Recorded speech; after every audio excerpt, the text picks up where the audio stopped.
Olá pessoal, meu nome é Wesley Clementino e estou aqui com vocês para resolver a avaliação de TBJ, transistor bipolar de junção, da disciplina de dispositivos elétricos, ministrada pelo professor Jobert Fernandes.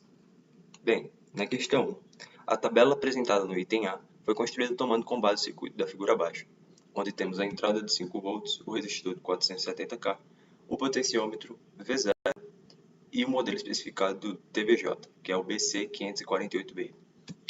A.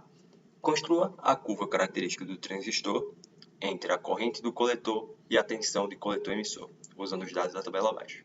Bom, para construir esse gráfico, usaremos o software do MATLAB.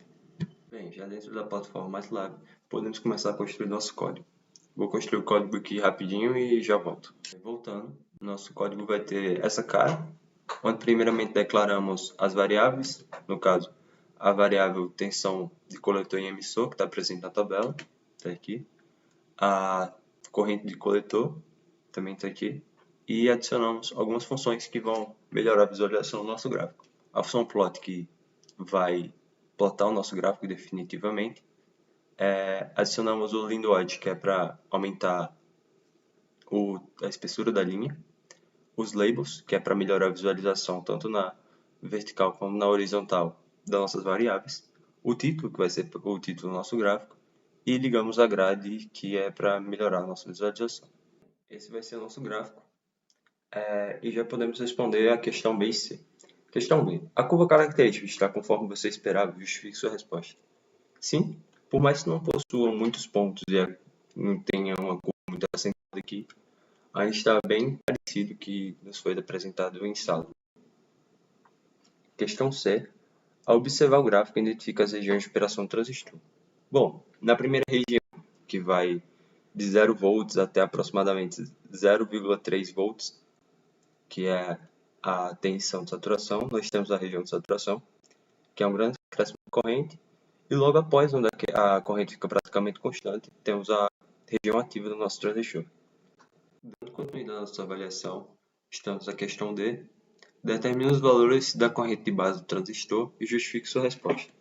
Para responder essa questão em EG+, criamos uma planilha para facilitar o entendimento. Bem, gente, essa é a nossa planilha. Presente os valores da tabela encontrada na avaliação. E agora veremos uma forma de encontrar a corrente base. Para encontrarmos a corrente base, primeiro precisamos entender qual é o percurso que essa corrente faz. Aqui temos a nossa entrada de 5 volts, então a corrente vem pela entrada de 5 volts, passa por esse resistor de 470K e sai aqui nessa saída da setinha. Então, voltamos para a tabela, a relação que teremos será uma lei de Ohm básica. IB vai ser igual a entrada de 5 volts menos a tensão de VB dividido pela resistência do nosso resistor. Então, usaremos essa expressão aqui.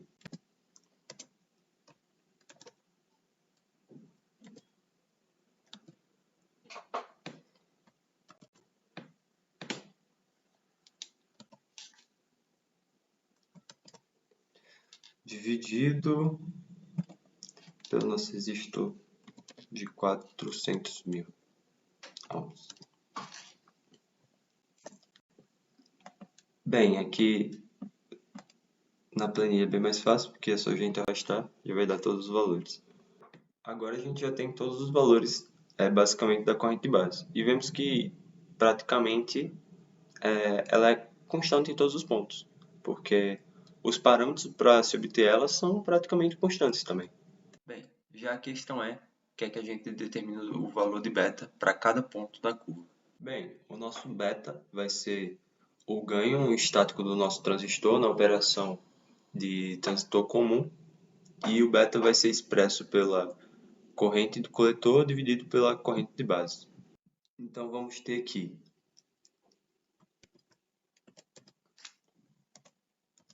C2, que é a nossa corrente de coletor, dividido por D2, que é a nossa corrente de base.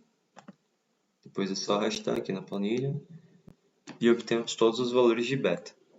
Para responder a questão F, onde os valores de beta diminuem ao decorrer que a tensão do coletor emissor diminui, voltamos para a tabelinha e vamos observar. De volta à planilha para responder a questão F, onde os valores de beta diminuem ao decorrer que a tensão do coletor emissor diminui, vamos observar as regiões.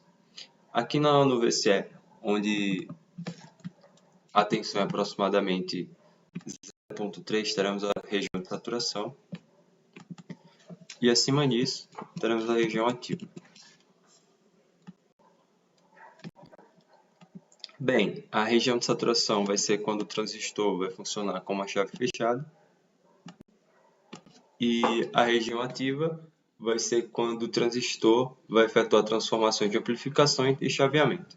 Bom, já para responder a questão G, os valores de beta da região ativa estão dentro do esperado? Justifique sua resposta.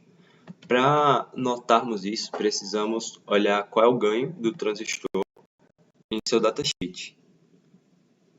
Aqui vemos esse DC Common Gain, que é o ganho do transistor, que ele pode ter de ganho de 110 a 800.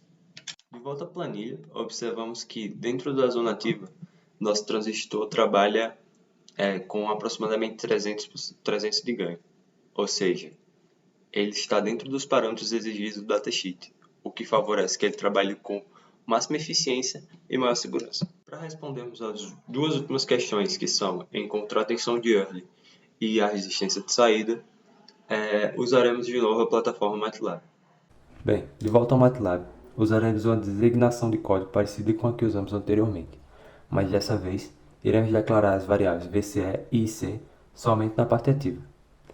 Acrescentamos essa linha de código, onde aumentamos em 3 casas decimais os valores de IC, pois nessa versão do MATLAB os valores polinomiais são arredondados para poucas casas decimais, então as constantes P1 e P2 ficariam distorcidas.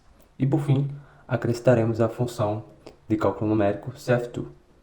Com o auxílio da nossa função polinomial de cálculo numérico, observamos que a curva se restringe basicamente a uma reta, e ela é definida pela essa função, f de x é igual a P1 vezes x mais P2, onde P1 e P2 são as constantes presentes nessa função.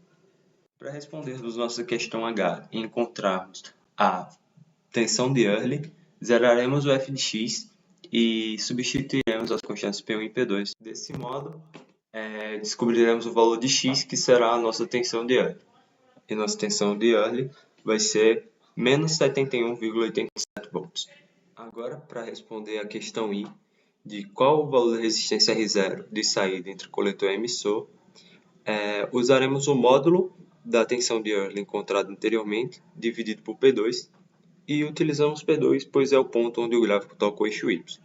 Utilizando essa operação, vamos encontrar que a nossa resistência de saída é de 25.530 ohms.